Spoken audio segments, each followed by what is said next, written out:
Hello everyone, this is Marathon Films here with another movie review on one of my favorite Spielberg films, and that is Jaws. Now Jaws was released in June 20th, 1975, and it was based off the 1974 novel by Peter Benchley of the same name, Jaws.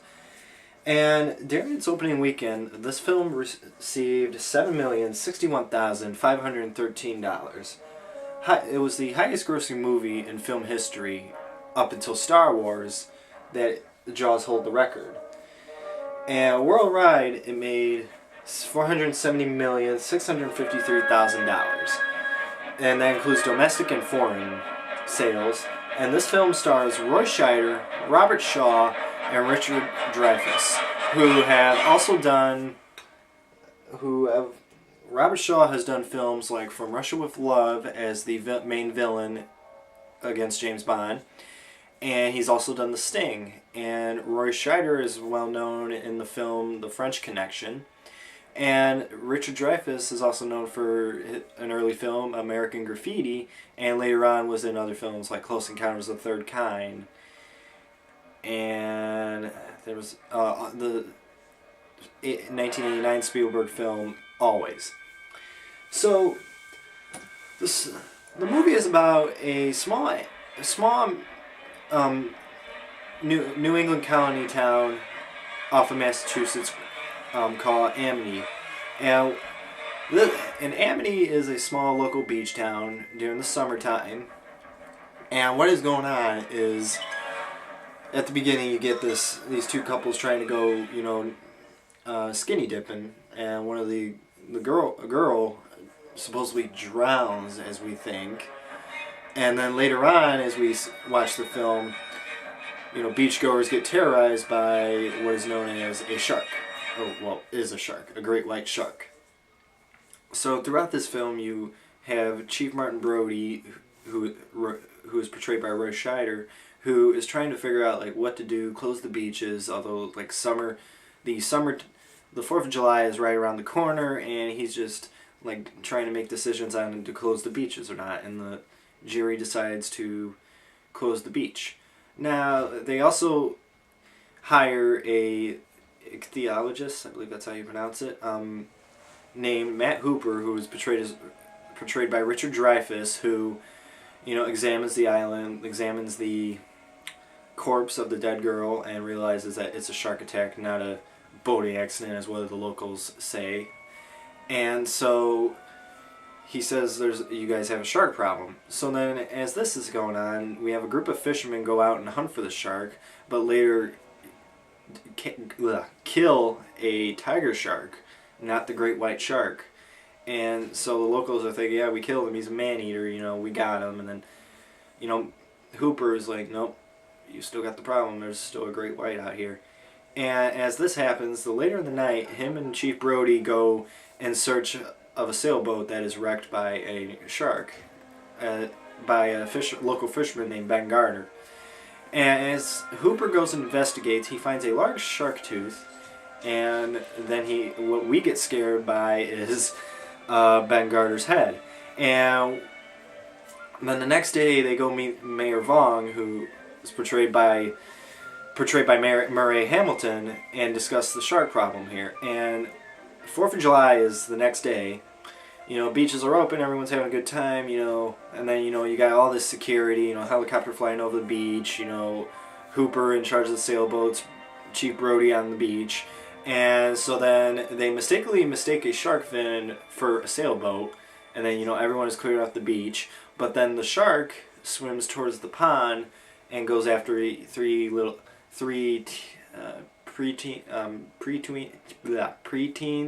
close to teenagers, and scares the death out of them, as well as killing a guy in a sailboat right there. And the shark then disappears, and then we have Brody saying, well, we gotta hire somebody to kill the shark. So they go after Quint, who is portrayed by Robert Shaw, who decides to take his sailboat, the Orca, and go and attempt to kill the shark. So, and then most of the last part of the movie out in the middle of the ocean, and they meet up with the shark, and the shark tries to destroy the boat as Quint is trying to destroy the shark. So as the shark has barrels on him and is stuck by them, and then attacks the boat, the shark disappears for a while, and then they decide to put Hooper in a anti-shark cage. And as this is going on, and you notice that the shark is, destroying the cage and almost kills Hooper, but Hooper manages to escape, and the shark gets tangled in the cage. And then later, the shark goes for a jump out of the water onto the orca and sinks the orca, along with killing Quint in the process. And then we get the boat is sinking, and Roy Scheider, Martin Brody, is all by himself, and he decides to throw a gas tank into the shark's mouth, and then starts to blow up the tank as the shark has it in his mouth. And as this is going on, we get that famous line, "Smile, you son of a bitch," and the shark explodes. Chief Brody and Hooper grab a couple barrels, swim to shore, and the film ends.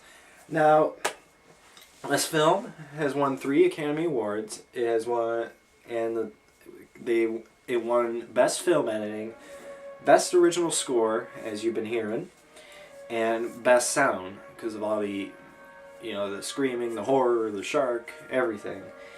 And I recently, as I'm home for Christmas break, I recently am reading the novel The Jaws Log. I've read it ever since Thanksgiving, and it's really an interesting, in-depth look at the making of Jaws, how they got the finance it, how they got the production, why it took them so long, and things like that, and all the headaches that the filmmakers had to go through to make this film. And so there's some other things too about Spielberg. This was his 3rd major film. Before this, he did a TV movie, Duel, made in 1971, about almost same thing, a guy being haunted by a semi-truck.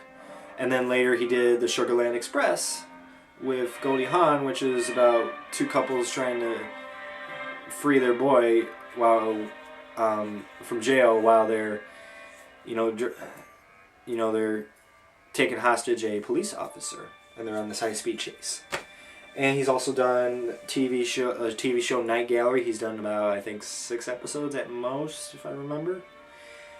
And afterwards, when this film came out and it was a big success, big blockbuster, he had a good relationship with Universal, and he got to make whatever film he chose to do.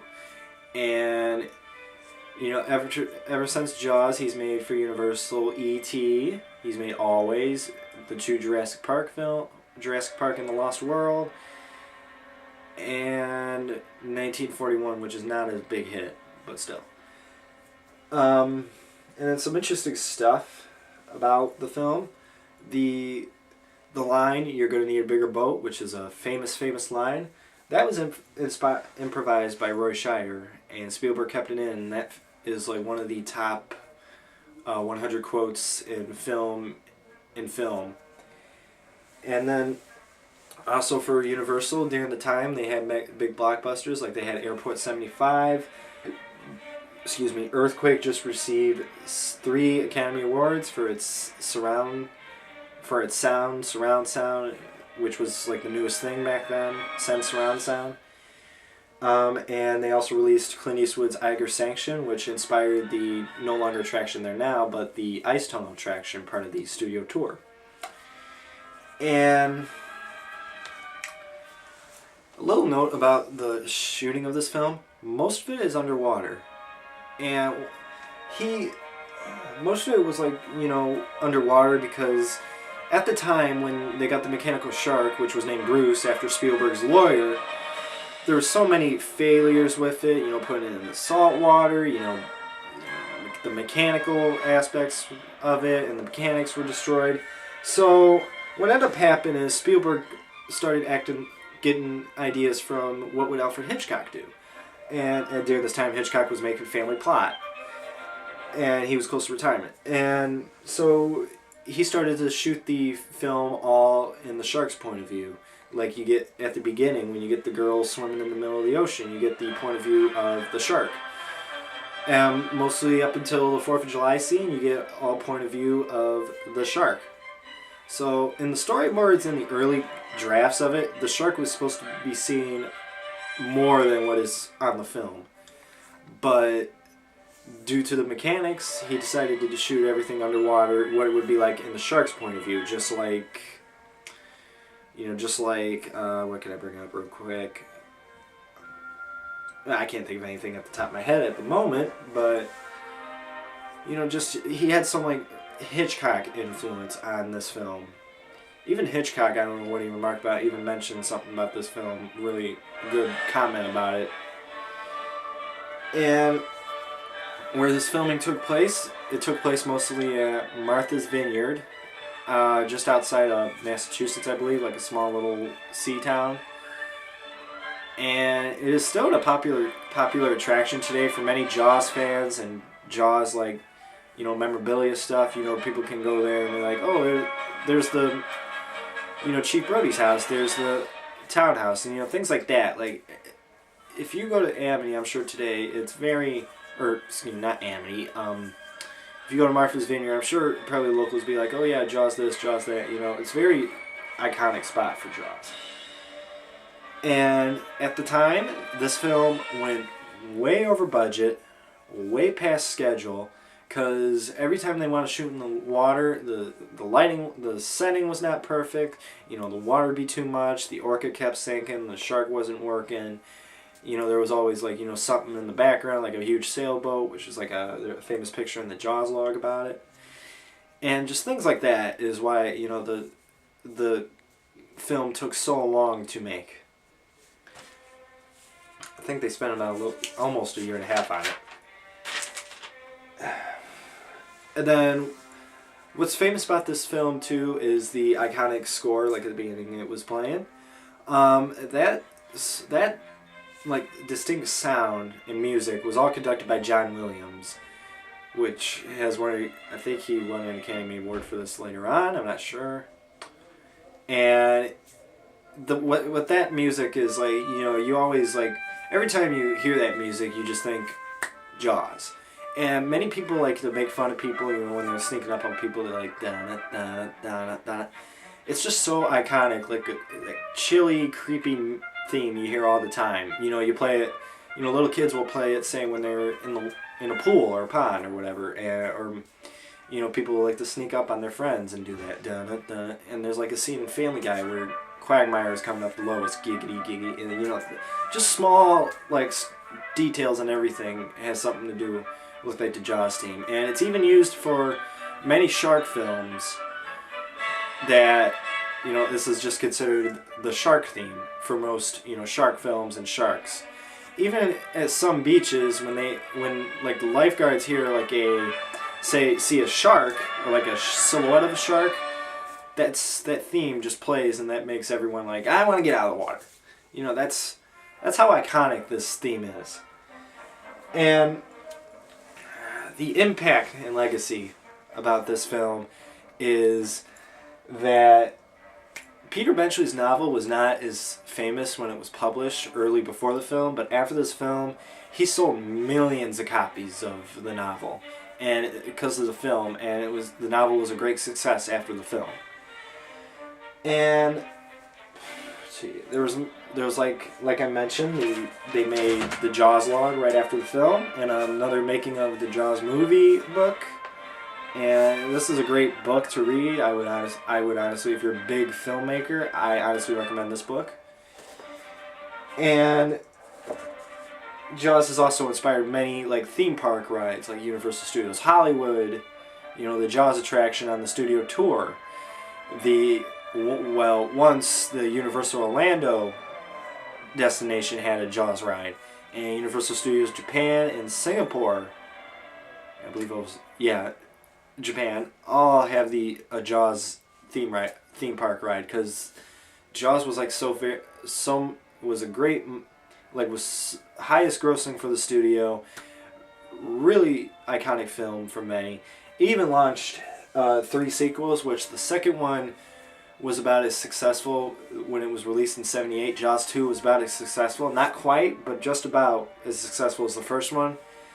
And then, you got Jaws 3D and Jaws the Revenge, which, to my opinion, I'm not going to get into those because those are not good films and kind of step away from the storyline, except the Revenge. And it inspired 4 video games, and, well, 2 video games and 2, like, mobile apps and a computer game, I believe. And there's just so much, like, stuff that Jaws has. They made like, necklaces, a toilet seat, underwear, any merchandise you can think of, there's at least something that's Jaws related. Even the props from the films, like they have Jaws Fest every summer at Martha's Vineyard, and you have collectors and Jaws fans go there and see like the actual props in the film, and Jaws is just like a big impact on pop culture, film, just everything.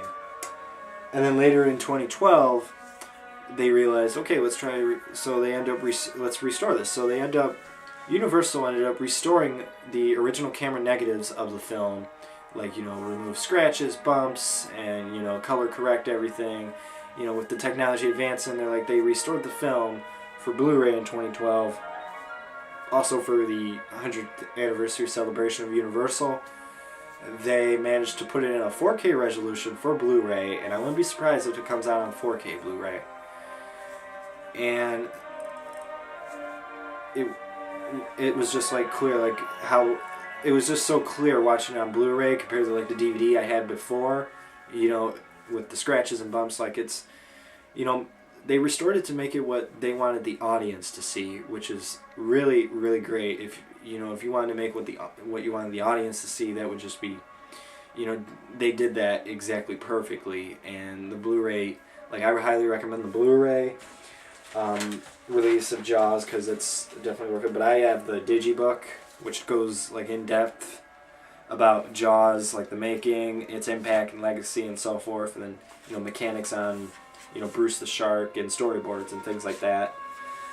But yeah, I highly recommend the Blu-ray because there's like a huge documentary called The Impact and the Shark is Still Working, Impact and Legacy of Jaws, which is like a tremendous, great documentary about the making of Jaws and its later impact and how it helped most of the filmmakers out in their careers. So so I would say Jaws is definitely worth seeing once in your lifetime. If you're a film, I've seen it so many times, and it's just like the cinematography, the making of the film is just phenomenal in my opinion. So again, this is Marathon Films, and please subscribe to my channel. Please like my video, comment and tell me what you think about Jaws or any of the sequels, anything Jaws related. And again, this is Marathon Films. Thank you for watching my video.